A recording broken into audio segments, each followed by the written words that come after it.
Purnia mirror पर आपका स्वागत है। आज एक बार फिर हम पूर्णिया का वो इतिहास लेकर आपके सामने आए हैं जो आप शायद ही जानते होंगे। जी हाँ, आज हम बात करेंगे उस मोहम्मदिया एस्टेट की जिसने आजादी के समय पूर्णिया शहर को पूर्वी पाकिस्तान में जाने से बचाया। वरना आज हम और आप पूर्णिया की जिस खुली हवा और शानदार आबो हवा में सांस ले रहे हैं वो भारत का नहीं बल्कि दुनिया के सबसे विफल, कंगाल और बदहाल और भिखारी देश पाकिस्तान का हिस्सा होता।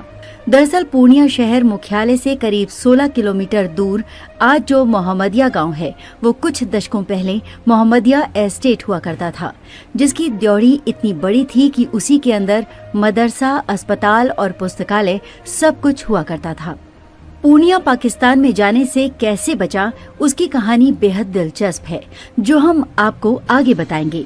लेकिन उससे पहले आप इस एस्टेट के बनने और इसके वंशजों के बारे में जान लीजिए। दरअसल 19वीं सदी के आखिरी दशकों में दूसरे राज्य से कुछ लोग मोहम्मदिया गांव में आकर बसे। उन्होंने गांव में जमींदारी की शुरुआत की और अगले कुछ ही सालों में मोहम्मदिया एस्टेट की जमींदारी पूर्णिया से बंगाल के कुछ इलाकों तक पहुंच गई। एस्टेट की शुरुआत शेख अमीर बख्श ने 1880 के दशक में की थी। शेख अमीर बख्श शेख रहमतुल्लाह के 3 बेटों में सबसे बड़े थे।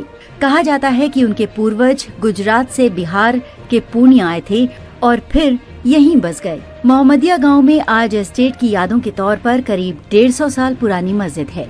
यहाँ पास में एक मदरसा है जहाँ छात्र तालीम हासिल करते हैं। एस्टेट की कई पुरानी इमारतें भी हैं जिनमें से कुछ जर्जर हो चुकी हैं। एस्टेट के संस्थापक शेख अमीर बख्श के 2 छोटे भाई इलाही बख्श और मोहम्मद आगा थे।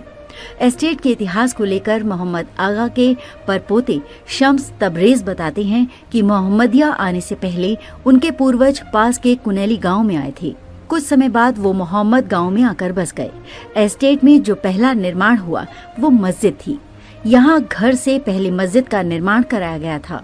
शम्स तबरेज ने एस्टेट के इतिहास के पन्नों को उलटते हुए कहा, जमींदारी के दिनों में मोहम्मदिया रेवेन्यू मौजा हुआ करता था। सब खजाना इसी एस्टेट में जमा करती थी। फिर यहाँ से साल में एक बार पूर्णिया कलेक्टरेट में ले जाकर जमा किया जाता था। इस एस्टेट की जो सबसे बड़ी देन मौजूदा पूर्णिया को है वो है इसे पाकिस्तान से बचाकर भारत का हिस्सा बनाना, जिसकी कहानी बेहद दिलचस्प है। दरअसल वर्षों तक आजादी की लड़ाई के बाद जब अंग्रेजों ने हिंदुस्तान पाकिस्तान के बंटवारे की शर्त पर आजादी देने का फैसला किया तो नौबत ऐसी आई थी कि पूर्णिया पूर्व पाकिस्तान के हिस्से में जा सकता था। मोहम्मदिया एस्टेट के जानकार रजी अहमद ने पूर्णिया के पूर्व सांसद मोहम्मद ताहिर को लेकर दावा किया। उन्होंने देश की आजादी के समय पूर्णिया की धरती को पूर्वी पाकिस्तान में जाने से बचाने में बेहद अहम भूमिका निभाई थी। हिंदुस्तान के क्षेत्रफल को बढ़ाने में मोहम्मदिया एस्टेट का बहुत बड़ा हाथ था। बंटवारे के समय इस एस्टेट के लोगों से कहा गया कि आप लोग पूर्वी पाकिस्तान चले जाइए। तब मोहम्मद ताहिर बिहार, बंगाल, ओडिशा संविधान बोर्ड के सदस्य थे। उन्होंने इससे साफ इनकार कर दिया और मौलाना अबुल कलाम आजाद के पास गए। अबुल कलाम आजाद से वो लिखवा कर लाए कि पूर्णिया हमेशा भारत का ही हिस्सा रहेगा। पूर्व सांसद मोहम्मद ताहिर के नाती इम्तियाज आलम ने रजी अहमद की इस बात को सही बताया और कहा कि ये तो मोहम्मद ताहिर की देन है कि अभी हम हिंदुस्तान में हैं। ये इलाका तब के पूर्वी पाकिस्तान और मौजूदा बांग्लादेश में जा रहा है।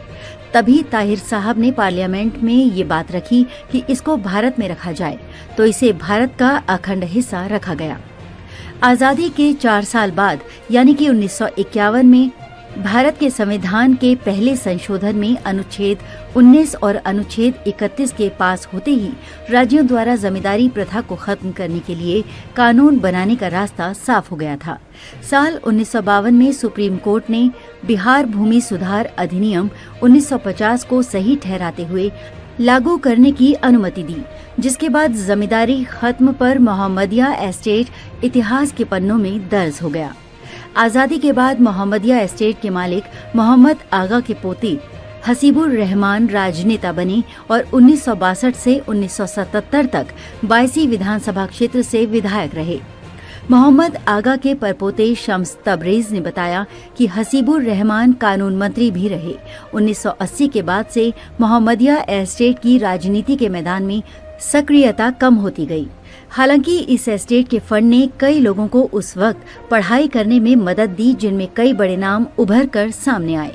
सीमांचल के गांधी के नाम से चर्चित बड़े राजनेता और कई बार सांसद मंत्री रहे तस्लीमुद्दीन ने भी अपनी पढ़ाई लिखाई मोहम्मदिया एस्टेट के पैसों से ही की थी। आज के लिए बस इतना ही।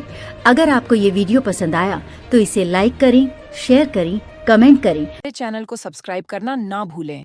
मिलेंगे कुछ और नए रोचक वीडियो के साथ।